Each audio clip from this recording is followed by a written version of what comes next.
120 Welsh miners used UDM company, admits UK government. 22nd, 120 Welsh miners used UDM company, admits UK government. 22nd of January 2004. The government today admitted that 120 miners from Wales have had their compensation claims handled by Vendside, the subsidiary company of the breakaway Nottingham Union of Democratic Miners. Compensation payments, in response to a question from Plaid Cymru MP Adam Price during Welsh questions.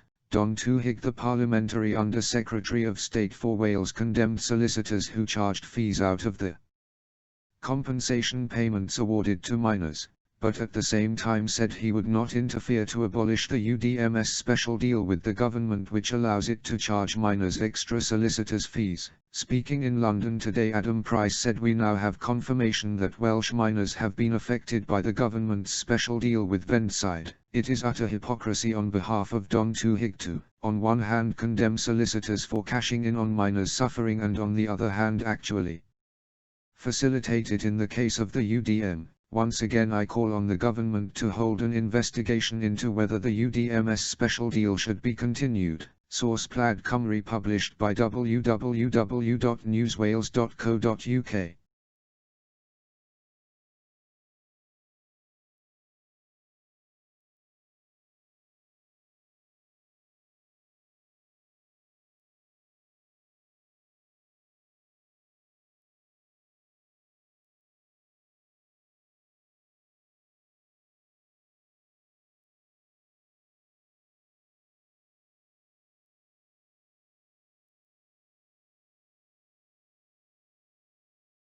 Wales Watch, 27th of August 2001. Adam Price MP, Plaid Cymru. The recent Queen's speech outlined quite clearly that the Blair Witch Project is about to reach its conclusion, a new Labour government embracing full-scale Thatcherism. The Queen's speech outlined several measures that would have had traditional Labour activists up in arms had they been introduced by a government of any other party. The overriding theme is of creeping privatisation in our public services. The Labour Party, traditionally the guardians against a privatisation agenda, will now actively push it through the back door into our public services. During the next 4 to 5 years we will see a new Labour government implementing policies that the Labour movement's forefathers fought tooth and nail. PPPs, public-private partnerships, will be further encouraged, despite the nightmare that is Railtrack. The new Labour government in this parliamentary term will undermine key public services to satisfy their taste for big business, and they have the audacity to describe their programme as radical.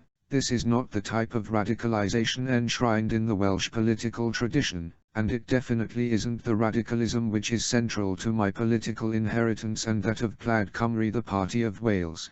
The next parliamentary term will be remembered as the scene of the battle for the soul of the Labour movement. To what degree will the Labour movement protest against a government that has betrayed their core principles? Already we have seen Unison start to reconsider its financial support of the Labour Party. To what extent will the Parliamentary Labour Party show its teeth as each governmental bill is put to the House? In the end I suspect the Labour movement will have to ask itself a searching question: what's more important, principles or power? One thing is certain, the next 4 to 5 years to be far more difficult for Tony Blair than his first term, which will be the key battlegrounds in this ideological war within the Labour movement. The education bill due to be introduced by this government will undermine the comprehensive education system, with schools encouraged to seek sponsorship and the introduction of specialised schools. The creation of a two-tier education system is inevitable. Successful schools will further succeed and less successful schools will sink further.